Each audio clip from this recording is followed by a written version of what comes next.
बातें सुननी और सुनानी। आओ बच्चों तुम्हें सुनाओ अच्छी एक कहानी। सुनो कहानी, आओ सुनो कहानी। सुनो कहानी, आओ सुनो कहानी। बच्चों, आज की कहानी का नाम है दो सहेलियां। एक मुर्गी थी और एक बत्तख। दोनों में बड़ी ही गहरी दोस्ती थी। नदी के किनारे दोनों घंटों बातें करती रहती और खेलती भी रहती। काम में भी दोनों एक दूसरे की सहायता किया करती थी। मुर्गी के बिना बत्तख और बत्तख के बिना मुर्गी को चैन नहीं आता था। नदी के किनारे एक बगुला भी रहता था। वह सबकी बुराई करता रहता था और दूसरों की चीजें चुराता और गंदी गंदी बातें बोलता था। इसलिए उसे कोई अपने पास नहीं बिठाता था। अकेले रहते रहते बगुला बड़ा ऊब जाता था। जब वह किनारे पर बैठा बैठा बत्तख और मुर्गी की बातें सुनता, उनका खेल देखता तो बड़ी कुढ़न होती। उसने कई बार कोशिश की थी कि बत्तख और मुर्गी उसे भी दोस्त बना ले, पर दोनों ही ऐसा गंदा मित्र नहीं चाहती थी। खाली दिमाग शैतान का घर होता है।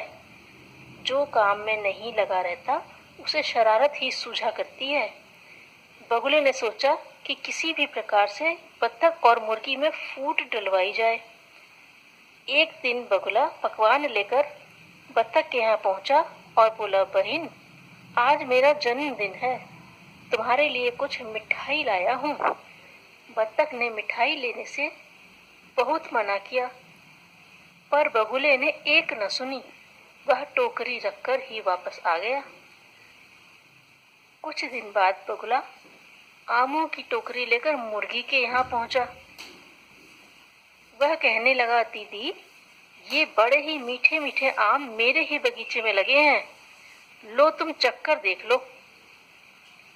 मुर्गी ने आम रखने से बड़ा मना किया, पर बगुला नहीं माना। कहने लगा कि मेरे यहाँ तो बहुत रखे हैं, वहां सड़कर खराब ही हो जाएंगे।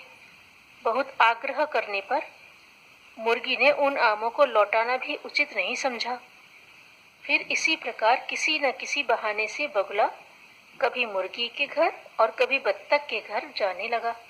धीरे धीरे उसने एक रवैया अपनाया। जब मुर्गी के घर जाता तो बत्तख की बुराई करता, बत्तख के घर जाता तो मुर्गी की। इस प्रकार उसने एक दूसरे के विरुद्ध दोनों के खूब कान भरे। मुर्गी और बत्तख के दिल भी अब पहले जैसे साफ नहीं रहे। उनमें धीरे धीरे मन मुटाव होता जा रहा था। दोनों बात बात पर चक चक करने लगती थीं। एक दिन तो हद ही हो गई। किसी छोटी सी बात पर बत्तख इतनी नाराज हुई कि मुर्गी के पंख नोच लिए। मुर्गी ने भी अपनी लाल लाल आंखें निकालकर अपनी चोंच बत्तख की पीठ में गड़ा दी। नदी में एक पैर से मछलियों पर घात लगाए खड़े बगुला को यह देखकर मजा आ रहा था। वह जल्दी से किनारे पर आया। आंखें मटकाकर गर्दन नचाकर बगुला बोला, अरे, तुम दोनों ही एक से बढ़कर एक शक्तिशाली हो। देखें तो तुम दोनों में से आज कौन जीतता है। बगुले की बातों से दोनों उत्तेजित हो उठी। बत्तख ने चोंच दबाकर जोर से मुर्गी की पूंछ नोची। मुर्गी ने भी गुस्से में भरकर कहा, आ तो सही, आज तुझे मारकर ही दम लूंगी। दोनों एक दूसरे को तेजी से चोंच और पंजों से नोचने खरोंचने पर जुटी हुई थी। तभी उधर से एक हंस आया। बत्तख और मुर्गी का यह विकट युद्ध देखकर उसे बड़ा आश्चर्य हुआ। वह बोला, बहनों, यह लड़ाई क्यों कर रही हो? क्या किसी प्रतियोगिता के लिए अभ्यास कर रही हो? नहीं, आज हम दोनों में से एक ही जिंदा रहेगा, मुर्गी मुंह मोड़कर कहने लगी। हंस ने बीच बचाव करके बड़ी मुश्किल से उनकी लड़ाई बंद कराई, पर फिर भी दोनों मुंह से बोल बोल कर लड़ने लगी। मैं तेरी कमाई खाती हूँ ना, बत्तख कुछ बक बक करके बोली। और तू तो मेरा सारा ही काम करती है ना। मैं तो जैसे हाथ पर हाथ रखकर सारे दिन निकम्मी ही बैठी रहती हूँ, मुर्गी अकड़कर बोली। किसने कहा तुमसे यह? बत्तख ने प्रश्न किया।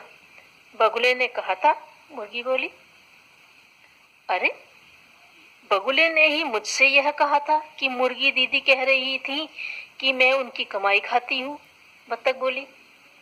हंस की समझ में सारी बात आ गई थी। धीरे धीरे यह बात खुली कि बगुले ने ही मुर्गी और बत्तख दोनों को एक दूसरे के विरुद्ध भड़काया था। हंस कहने लगा, देखो तुमने एक धूर्त की बातों में विश्वास करने का क्या परिणाम भुगता है। तुमने बिना सोचे समझे बगुले की बातों पर विश्वास किया। अच्छा होता यदि तुम दोनों आपस में ही बात को कह सुन लेती, तब ना तो एक दूसरे के प्रति अविश्वास होता, ना यह लड़ाई झगड़े की नौबत आती। मुर्गी और बत्तख दोनों ही बड़ी लज्जित हुई। बत्तख को गले लगाते हुए मुर्गी बोली, बहन, यदि आज हंस दादा ना आते तो न जाने क्या होता। हाँ, हम दोनों की मित्रता पर खूब जगह हंसाई होती। किसी की बातों पर बिना सोचे विचारे कभी विश्वास नहीं करना चाहिए। धूर्त व्यक्ति तो अपना मतलब साधने की ताक में सदा ही रहते हैं। बत्तख कहने लगी।